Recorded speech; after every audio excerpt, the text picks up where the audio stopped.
Okay. I'm going to pray, and I will try to preach.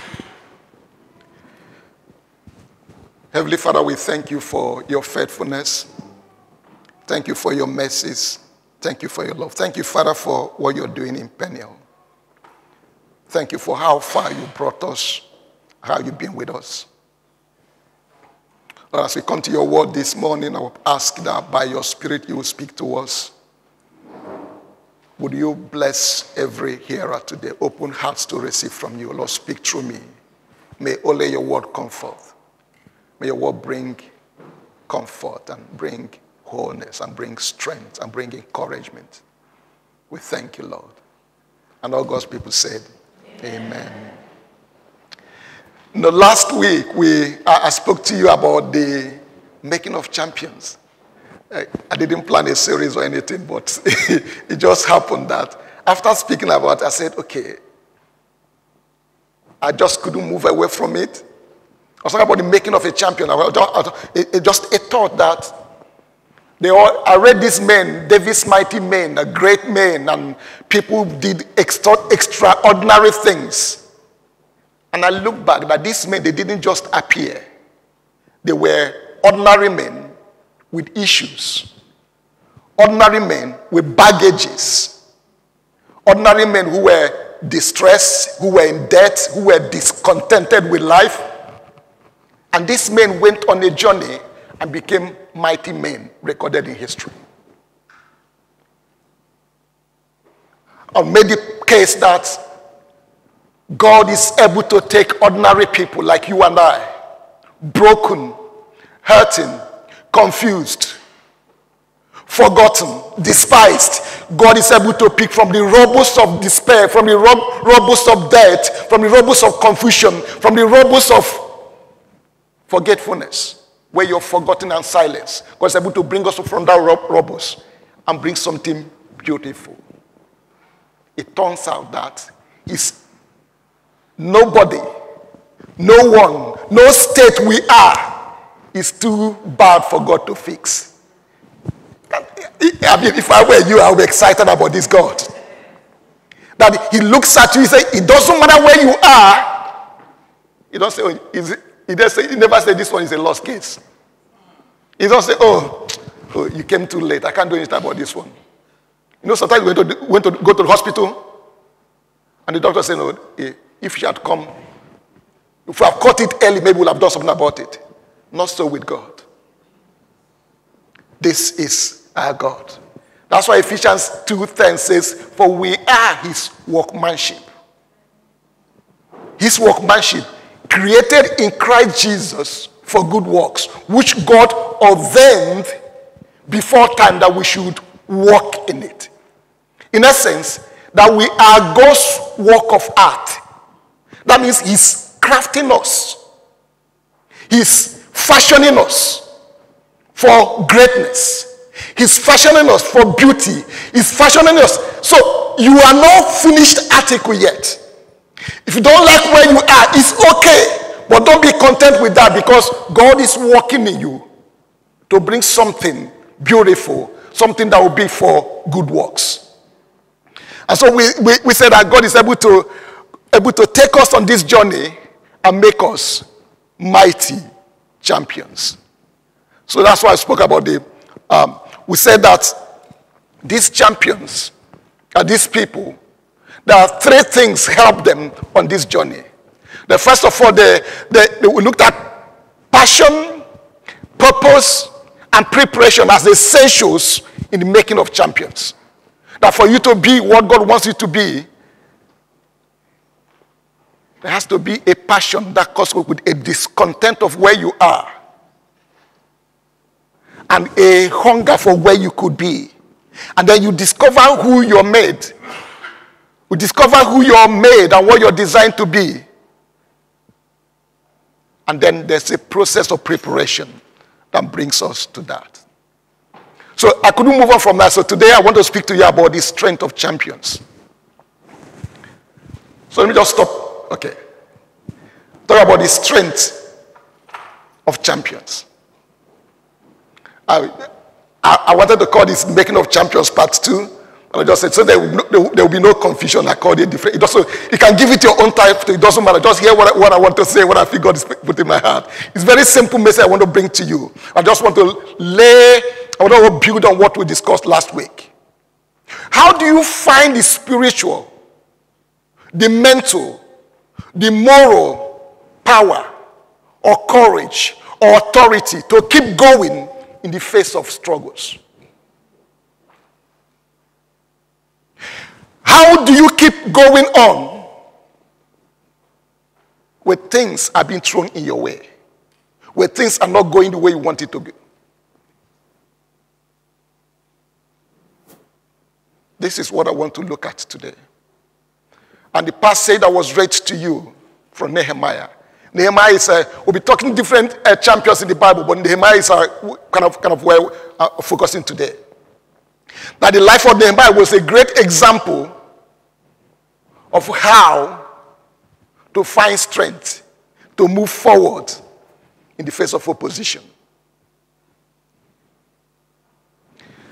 But before we go to the text I read today, I want to read for you chapter 2 of Nehemiah. Chapter 2, verse 17 to 20 says, "Then I said to them, you see the trouble we are in, how Jerusalem lies in ruins, with the gates burnt. Come, let us rebuild the wall of Jerusalem, so that we may no longer suffer reproach. I told them that the hand of my God has been gracious upon me, and also the words of the king are spoken to me. Then they said, let us start building. So they committed themselves to the common good. But when Sanballat, the Horonite, and Tobiah, the Ammonite, and Geshem, the Arab, heard of it, they mocked and ridiculed us, saying, what is this that you are doing? Are you rebelling against the king? Then I replied to them, the God of heaven is the one who will give us success. And we, his servants, are going to start building. But you have no share or claim or historic right in Jerusalem." Nehemiah was a great champion of the restoration of the post-exilic Israel. After the exile, the restoration of Israel, Nehemiah was one of the champions of the restoration. If you read the book of Nehemiah in the Bible, it's his journals. His journals highlight the key essentials of making champions. I can spend a whole year talking about Nehemiah. He epitomized the importance of passion, the importance of having a purpose, and how to prepare for the assignment God has given to you. The passage I just read to you in chapter 2, it shows that when you discover your purpose, when you find that for which you are designed, that for which you are made, when you find your purpose, enemies will show up, opposition will show up to stop you. It turns out that it's not about you, it's about the purpose of God for your life. Attacks of the enemy does not mean you are out of God's will. When the enemy opposes you, when they attack you, it doesn't mean you're not out of God's will. Rather, it means that the enemy has just designed your future. When you're sleeping, if you don't bother him, he will not bother you. You didn't hear me. Look, if you have not, enemy has not noticed you, that means you're not doing anything. When your life is so quiet, nothing is happening, no troubles at all, just mean that you're coasting, you're wasting away. But when you're about God's purpose for your life, expect enemies to show up. Expect opposition to come or to frustrate God's purpose for your life. Opposition is just an indication that the enemy has just realized that this guy has woken up. Let's stop him. Champions know that they need more than passion. They need more than a sense of purpose for them to fulfill God's assignment for their lives. Great champions learn, they know to stay focused in the face of opposition. That when they are knocked down, they get back up again. Footballers, they know that when you get injury, you don't keep mourning yourself. Oh, my leg is broken. No, you go to the doctors, and after the operation is done, whatever, you go back to the gym. You rehab again and again until you're back playing again. Great champions know how to overcome those obstacles and pursue God's agenda for their life. There are 3 things, among others, that help Nehemiah to stay focused, to stay not distracted from the mission assignment God has given to him. And I'm just going to look at those. These 3 are anchors. The 3 anchors that kind of give him strength to keep going forward in the face of opposition. The first one is prayer. So looks basic, but I want you to understand this. That it is not enough for you to find your purpose. It's not enough for you to have passion that drives you. It's not enough for you to get all the training you need. For you to fulfill that purpose, for you to fulfill the assignment God has given to you. When the enemies come, when oppositions come, when frustrations come, when disappointments come, when you're betrayed, how do you keep going on? You need to find strength somewhere, not in yourself. Nehemiah's response when opposition came was prayer. Look at the passage that was read to you earlier in chapter 4. Verse 4 to 5 says, "Hear, O our God, for we are despised. Thumb their towns back on their own heads and give them over as plunder in the land of captivity." I like this guy's prayer. It's not saying, "Lord, help them." It's like, "Look, you see what they've done? Deal with them." Say, "Do not cover their guilt. Do not let their sin be blotted out from your sight. For they have hurled insults in the face of the builders." Say, because these ones have raised their hand, raised their mouth against your people who are on your assignment. Say, "Lord, don't forgive them." Sometimes we need to pray that kind of prayers. I want you to understand that in the book of Nehemiah, you see all sorts of prayers. And I'll come to that in a moment. But when opposition came, Nehemiah's first response was to pray. What did that say to you? He knew that God is the source of his purpose. God is the one who gave him the assignment. I said, "God, you asked me to do this. And these people were doing the work you've called us to do. And see, these other people, they are coming to stop us. It's not my problem. We see their problem. You fix it. You deal with them." You know what he said? He said, "God, you see that one? I don't want to talk to them. You know what they're doing? They're trying to frustrate what they asked me to do. And you want me to do this work. Now, if you want this work done, deal with them." Sometimes you need to pray like that. I don't care who is stopping you. It could be your boss that don't like your face. It could be whoever it is. Anyone who is standing in the way of what God has planned for you. It is okay to say, "Lord, deal with this one. Fix him. I don't care how you fix him. I'm not saying kill him, but don't fix him. God knows what to do." So, Nehemiah knew that God was his source. And so when challenges came, he went back to the source. Are we learning something here? What's your first response when troubles come? What's your first response when you're faced with challenges? We need to understand, if you're walking in the will of God, if you're following the counsel of God, challenges will come to frustrate that purpose, the counsel of God for your life. But when it comes, go back to the one who sent you. Go back to the one who gave you the assignment. Prayer is uncompromised communion with the one who's called you. It's your protected time with him, where it's a place where you resort to. Nehemiah's life was characterized by prayer. He had all sorts of prayer. There are strong, earnest prayers like this one. Say, Lord, I'm not having this. These guys, they've crossed the line. Deal with them. Then one time you just say, Lord, remember me. And that was the prayer.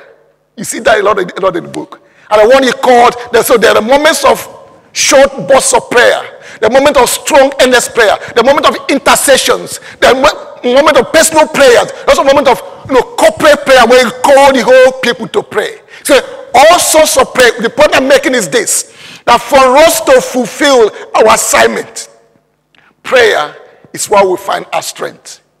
And prayer is not only when you're binding and casting demons. That might say, Lord, just help me. They called into their meeting where you don't know what to do. Say, Lord, help me. But he said, in that moment, I will give you what to say. Things are happening. Your nervous don't know what to do. Say, Lord, just calm me down. Help you to know what to say, the right things. That's prayer. It's about knowing that by yourself you're not able to face whatever is in front of you. You go back to your source. There are short prayers. There are long prayers. There are times you pray in tongues. There are times where you just say, Lord, help me. Times where you come on your knees. At the same time, you're silent. Say, Lord, here I am. You're just there. Sometimes you don't know what to say. That's why a Roman said that we don't know how to pray as we ought to. But the Spirit helps us with groans, which is too deep for words to utter.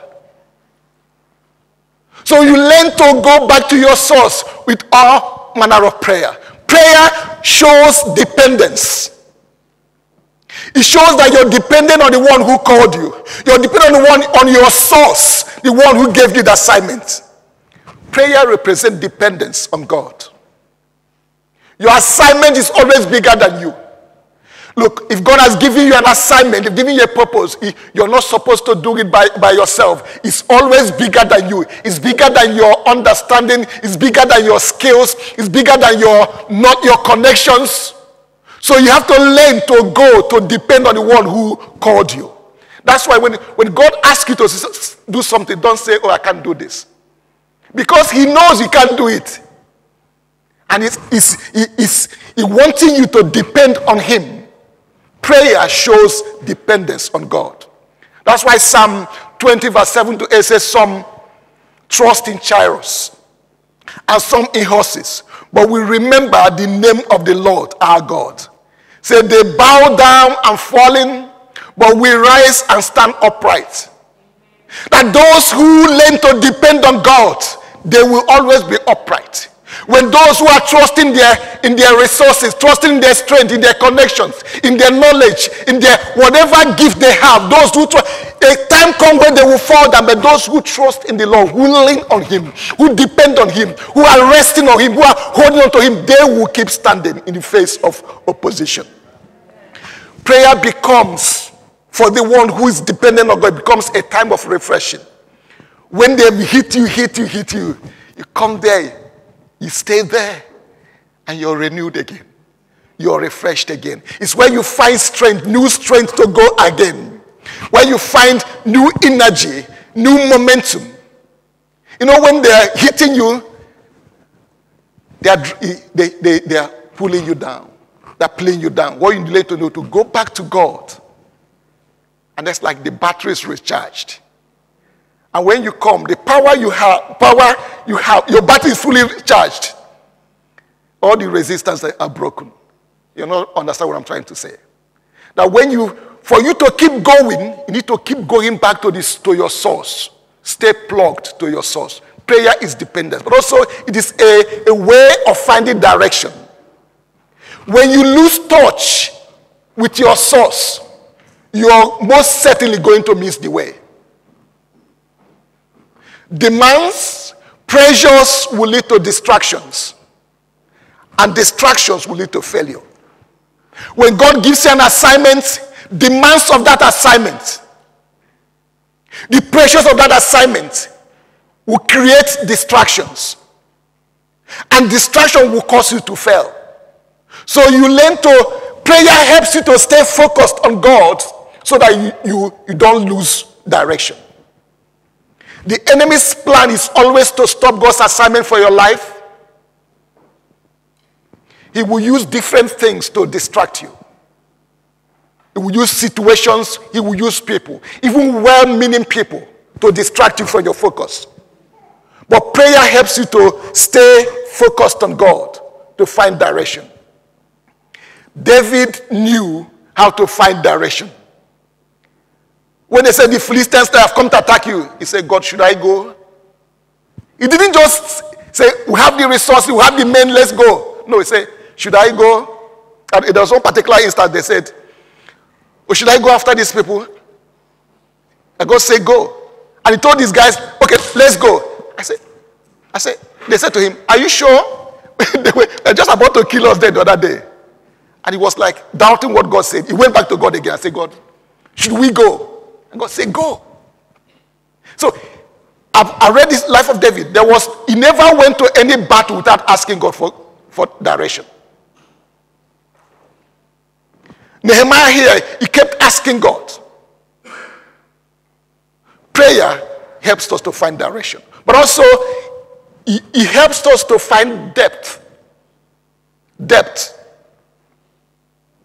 Prayer helps us to come to that place in God.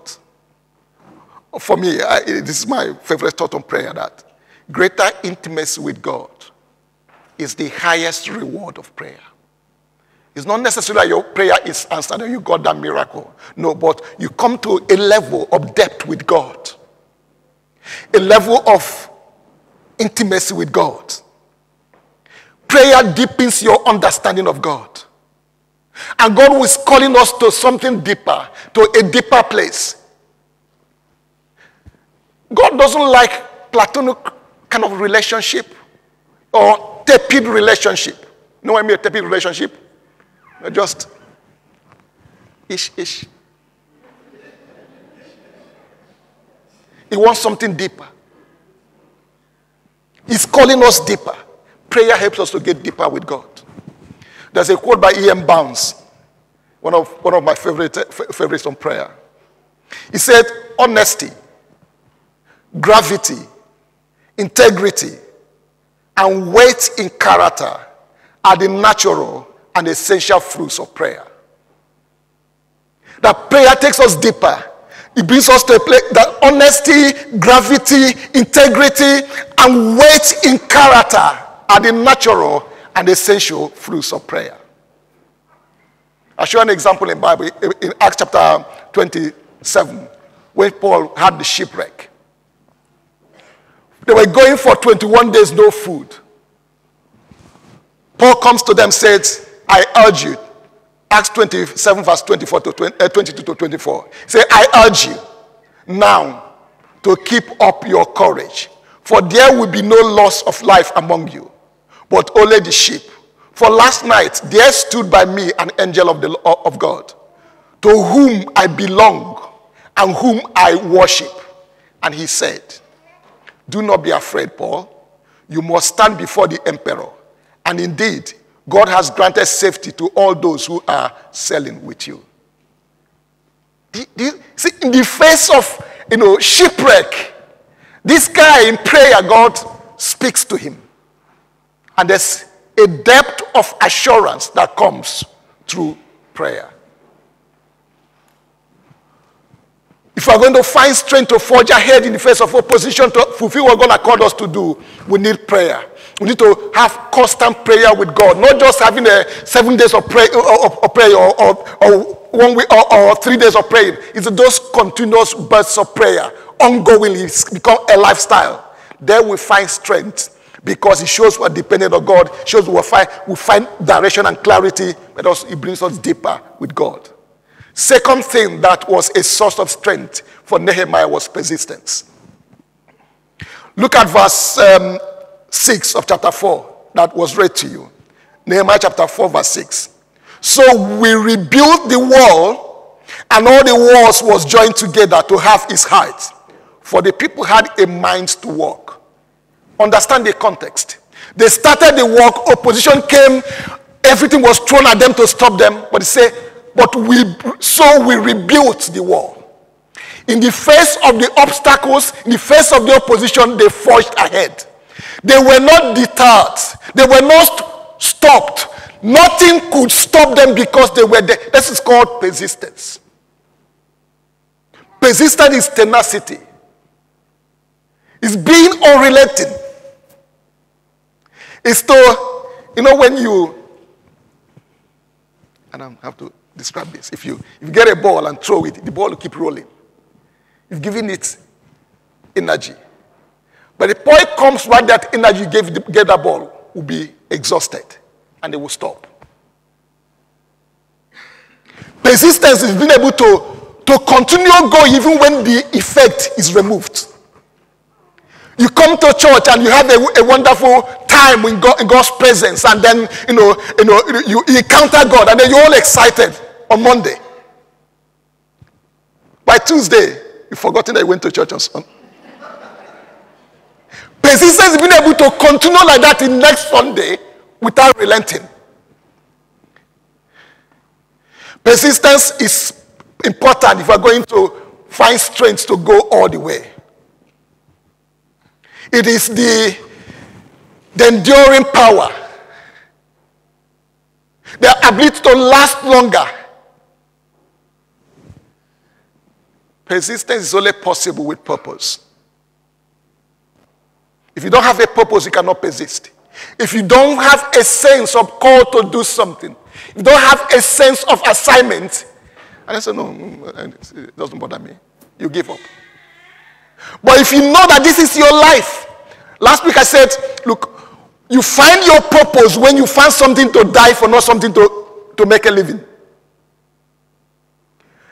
Whatever is so important to you that you're willing to die for it, that's your purpose. And nothing will stop you from that. I don't feel you're getting what I'm trying to say. But I'm trying.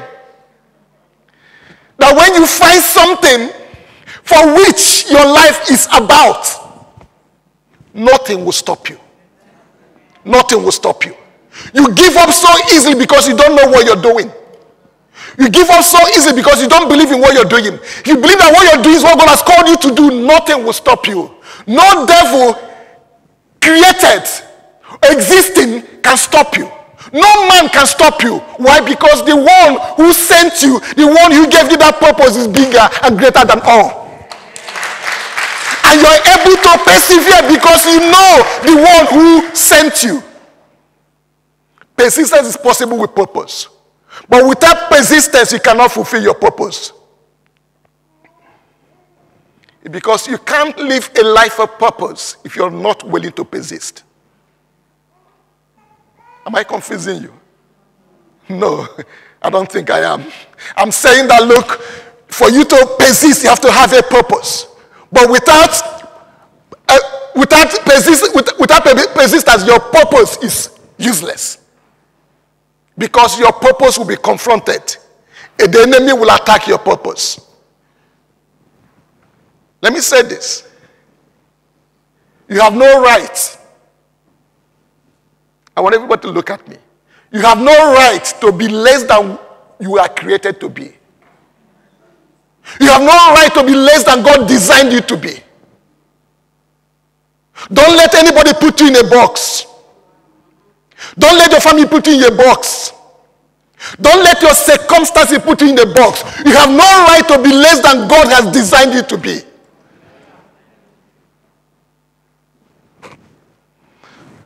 So there are three attributes of persistence that we need to grab. One is being firm. Persistence is about being firm, and Nehemiah demonstrated it very well. He was firm, clear. Look at chapter 6, verse 3 to 4. It says, so I sent messengers to them saying, I'm doing a great work, and I cannot come down. Why should the work stop while I leave it to come to you? They sent to me 4 times in this way, and I answer them in the same manner. Did you get that? You're not getting it. Now this guy he knew what God had called him to do. The enemy is trying to come and say, oh, come on, let's meet. One of the letters said, come, let's meet downtown at Ono. The name alone, Ono, is the name of the place. The name alone said, look, this one sounds dodgy. No, I'm not meeting in Ono. No.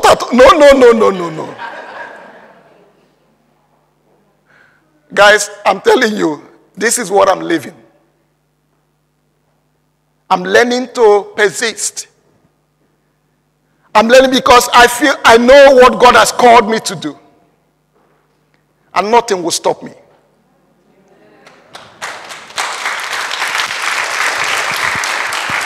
I have no other life. So that's trying to preserve it makes no sense. If I can't live for my purpose, I'm not one living. So Nehemiah was firm. Being firm is one attribute of persistence. You have to be firm and clear and say, I am doing a great work and I cannot come down to you. Would you learn that? When there are people are trying to pull you down, tell them, I'm doing a great work. I can't come down to your level. When they hurl insults at you, try to talk that they're wanting you to respond and react to what they're saying. Say, I'm doing a great work. I can't come down to your level. It doesn't mean you don't know how to say bad language. But that is that level. You're on this level. There are certain things that you cannot be at this level you're operating here. It's actually very, very painful to see an eagle and is scrambling with chicken. My wife tried to get me to go and watch Lion King. When we came to this country, I don't like theaters.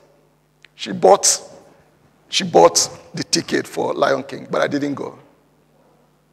So people are saying, if I want to throw stones at me now. But one of the things about Lion King is that guy who is a lion. We didn't know he was a lion.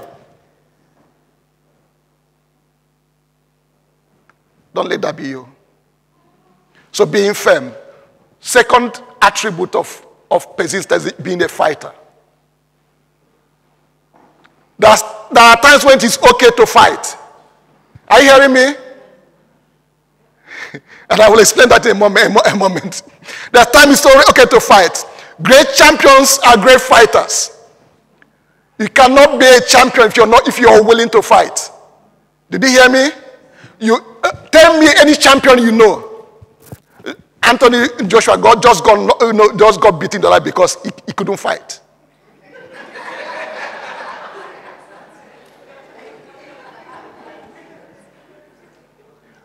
If you're going to be a champion, you have to be willing to fight. I support Arsenal. Okay, I'll find here. Last season, few games to the end, and we would have been in Champions League, but they buckled. They couldn't fight. And that's why we're playing on Thursdays this season.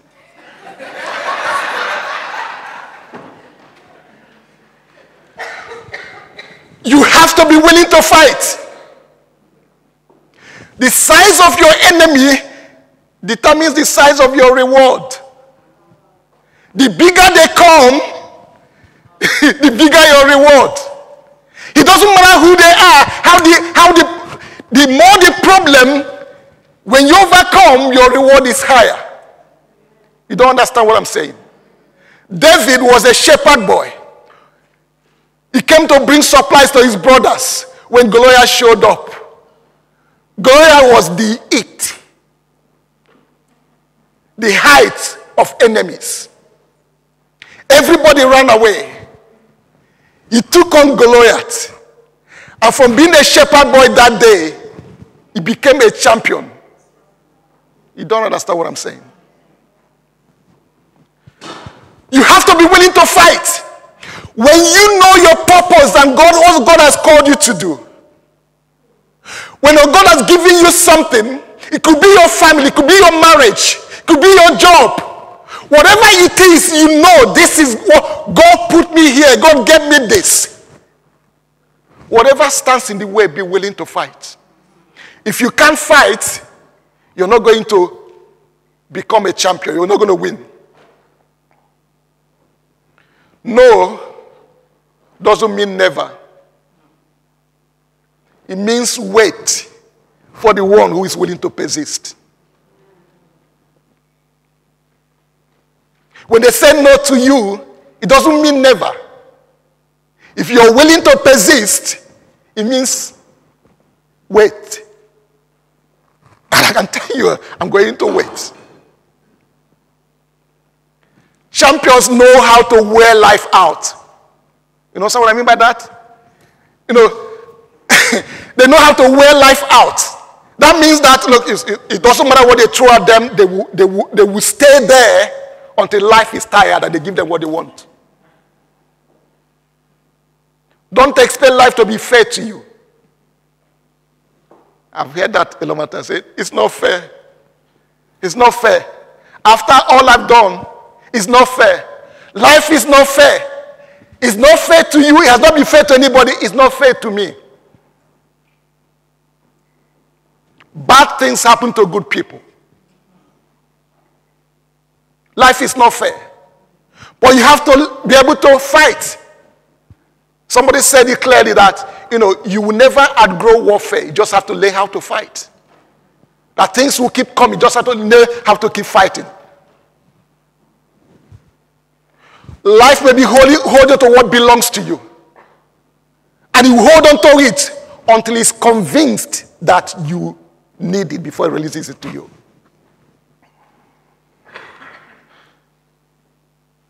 In Luke 18 verse 1, Jesus gave a parable. He said, to the intent that people ought always to pray and not to give up. He was teaching persistence there.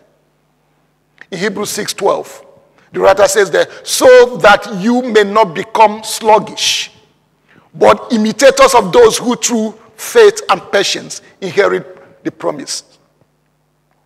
Persistence is proof of how much you really want what you say you want.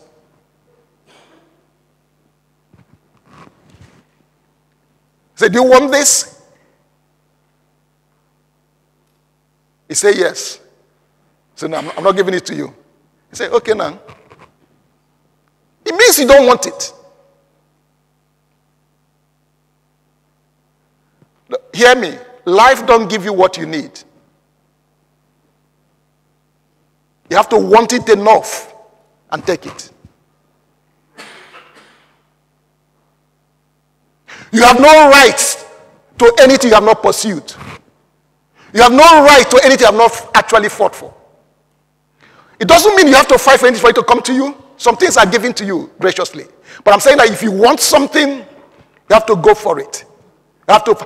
What is the proof that you want it? Pursuit. So persistence is about being firm, but also being a fighter. Fighter is about being a finisher.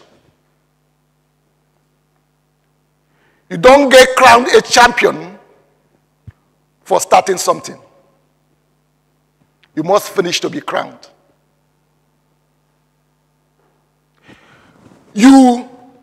Whatever you're doing, the reward is at the end.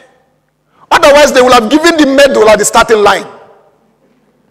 They don't give medal at the starting line. Have you seen any event they give medal at the starting line? The Premier League is after 38 games that they give medals. I remember, when did Leicester win the Premier League? A few years ago. Remember that year? Anybody who betted that Leicester was going to win the league, They will have made enough money that they won't have to work all their life any longer. Why? Because it was impossible. At the beginning, they've given it to Manchester United and Manchester City. The point is, you don't get the champions trophy at the beginning. You get it at the end. So you have to, not just to be a fighter, you have to be a finisher. Champions are winners. Winners, they are winners because they finish. You will never win if you're not going to finish. When you persist, it will give you the gift and the reward and the joy of completion. That's why John 8:31-32 says, then Jesus said to the Jews who has believed in him, if you continue, I highlight continue, if you continue in my word, then you are my disciples, and you will know the truth, and the truth will set you free. The emphasis on continue. Not if you start, but if you continue and remain till the end. That's one of the core teachings of the Calvinist theology is the perseverance of the saints. That all true believers will persevere to the end. And the true believers are those who persevere to the end.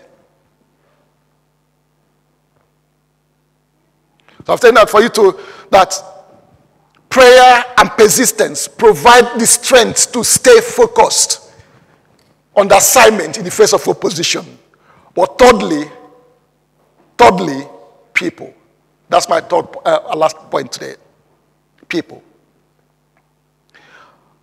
I read a few verses for you. Chapter 4 verse 1 says, now when Sanballat heard that we were building the wall, he was angry and greatly enraged, and he mocked the Jews. Look at verse 6. So we rebuilt the wall, and all the wall was joined together to half its height, for the people had a mind to work. Look at verse 14. And after I looked these things over, I stood up and said to the nobles and the officials and the rest of the people, do not be afraid of them. Remember the Lord who is great and awesome, and fight for your king, your sons, your daughters, your wives, and your homes. I want to say to you that, to find strength to persevere in the face of opposition when we are on assignment. Yes, we need prayer, we need persistence, but we need people. Life's greatest achievements are accomplished with people. People are your greatest asset. God's greatest gift to you is people. It is not your potential, it's not your purpose, it's not your passion that is your greatest asset. Your greatest asset is people. God places different circles of people in your life at each season of your life.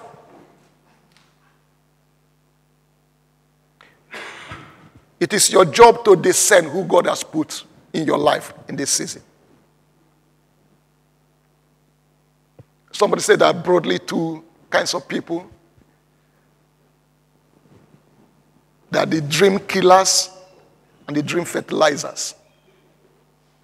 There are those that want to kill your dream and those that fertilize your dream. There are those that make your dream come alive. Now, you have to put the right people around you if you're going to fulfill your purpose. Now, sometimes I've learned, I've said this over, I believed it, but I have to live it in this season. That not everybody is assigned to you. Not everybody is assigned to you. You have to discern those God has assigned to you in a particular season. The fact that somebody was with you in a previous season doesn't mean they will be with you in this season. A lot of times we get things confused where I expected him to, I expected her to. No, they belonged in that season, not in this season. And so when you carry a relationship that belonged to the other season into this season, you mess up this season. Lot belonged to a different season. Abraham carried him along and they kind of messed up is the season for him. Are you getting what I'm saying? You need to discern those God has put in your life in this season. As at times we get frustrated and we start getting angry and carrying malice. Oh, I thought she was my friend. Yes, she was your friend. She was your friend. Did you hear that? She was your friend. There's no argument about that. She was your friend. Now, she doesn't belong here. So get that clear and get over it. And move on. Find those God has assigned to you in this season and stay with them.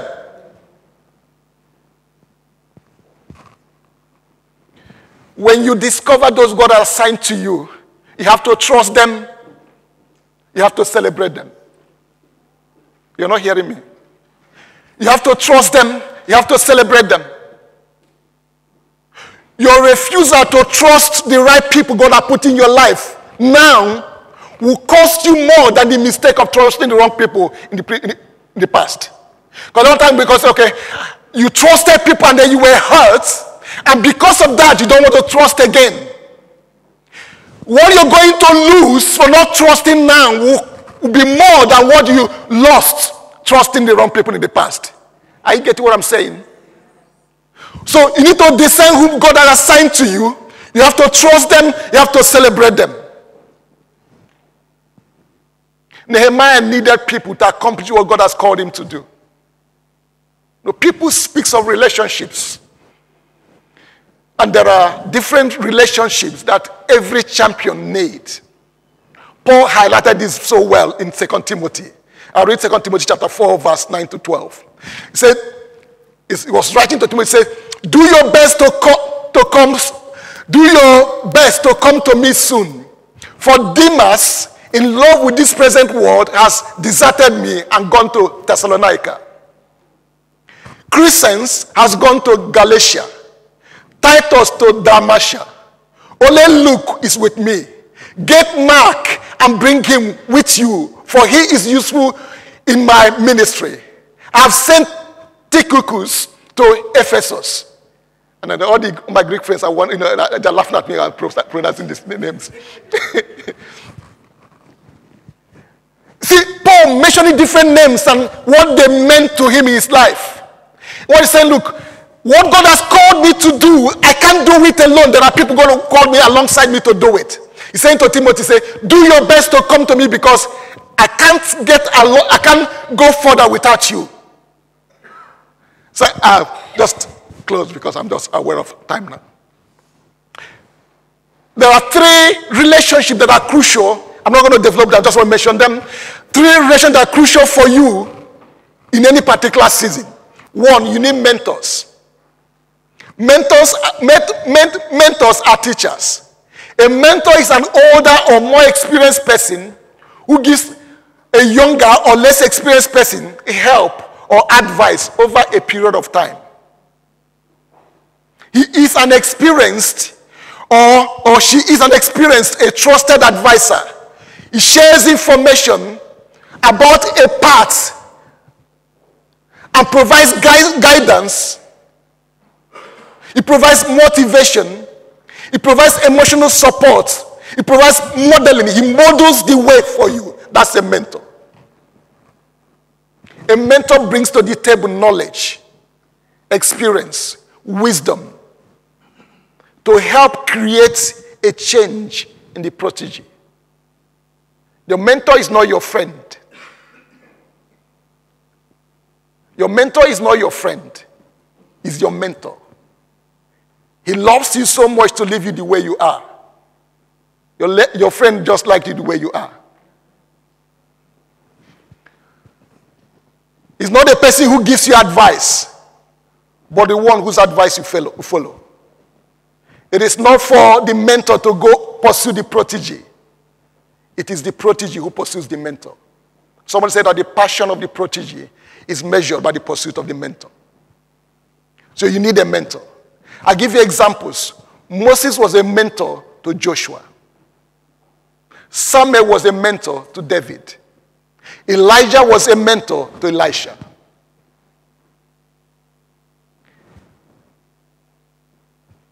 For every season in your life, you need to, who is speaking into my life now? Because for you to achieve what God has called you to do, you need wisdom and experience that is beyond your station right now. Mentorship is getting wisdom and experience without the pain of mistakes. In 2 Kings chapter 2, verse 9 to 10, that's Elisha and Elijah. So when they crossed, Elijah said to Elisha, tell me what I may do for you before I'm taken from you. Elisha said, please, let me inherit a double share of your spirit. He responded, you've asked a hard thing. Yet, if you see me as I'm being taken from you, it will be granted to you. If not, it will not. When you follow the mentor, there is a download that comes from the mentor that takes you to the next level. I won't develop this, but you need mentors in particular for you to achieve your purpose. Secondly, you need mentees. One says, okay, maybe, I don't know anything, so I can't help anybody. No. If you're here, there's somebody here. Did you get that? Whatever level where you are, there's somebody you can help. A protege is a younger or less experienced person who is helped or taught or trained or protected, or whose career is furthered by a person of experience. Somebody just joined your team newly. You help that person. So you need a protege. Proteges, they are passionate about the mentor. I've studied earlier, it's not for the mentor to pursue you. You pursue the mentor.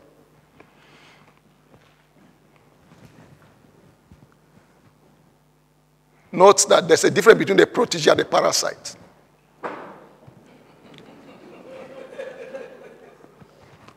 Proteges want your experience, want what is in your heart. But parasites want what is in your hand. They want what they can get. So be aware, that you're not feeding parasites. I give you examples. Eli was, let me put it the other way. Samuel was a protege to Eli. He learned under Eli. Timothy was a protege to Paul. Onesimus was a protege to Paul. And so in 2 Timothy, Paul says to Timothy, you then, my son, my child, be strong in the grace that is in Christ Jesus. And what you've heard from me, through many witnesses, entrust to faithful people who will be able to teach others also. Finally, you need mates. Mates are friends. A mate is a friend, one with whom you have a bond of mutual affection. It's typically exclusive of family or sexual relationships. Your friend is your biggest support system, with whom you share life and joys and pains together. You're there for each other. Your friend is not your mentor. Friends are for comfort. It's a shoulder to lean on. Your friend accepts you the way you are. They are there for you. That's why Proverbs said that a friend loves at all times, but a king's foe is born to share adversity. Say, iron sharpens iron, so one person sharpens the countenance of another. Proverbs 27:17. Ecclesiastes put it much better. Say, two are better than one, because they have a good reward for their toil. For if they fall, one will lift up the other. But woe to one who is alone and falls and does not have another to help. Again, if two lie down, they keep warm. But how can one keep warm alone? And though one may prevail against another, two will withstand one. A threefold cord is not quickly broken. Typical friendships in the Bible will be David and Jonathan, will be Paul and Barnabas. The point I'm making here is that every relationship has a purpose. And don't confuse the purpose of each relationship. Did you get that? Don't confuse the purpose of it. When you expect from a relationship what is not designed to give you, it frustrates you. It puts strain on that relationship. So you need to understand the purpose of each relationship and what role they play in a particular season. I'll leave you with these final thoughts. When you discover your purpose and give yourself to fulfilling it, expect enemies. Expect opposition to show up. Champions are willing, they are able to pursue their God-given purpose because they stay connected to the source, to their source. They stay connected to God through prayer. They remain firm and fight to the end through perseverance. And they recognize and trust and celebrate the people God has assigned to them on their journey.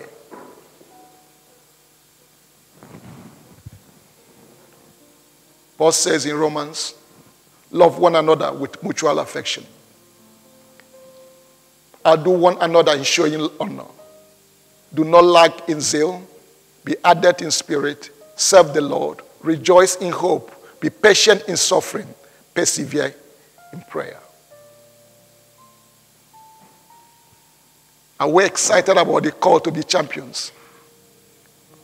What I'm saying to you that you can make it. You will get to the end. You will finish well. You will finish well. I've seen it from the book.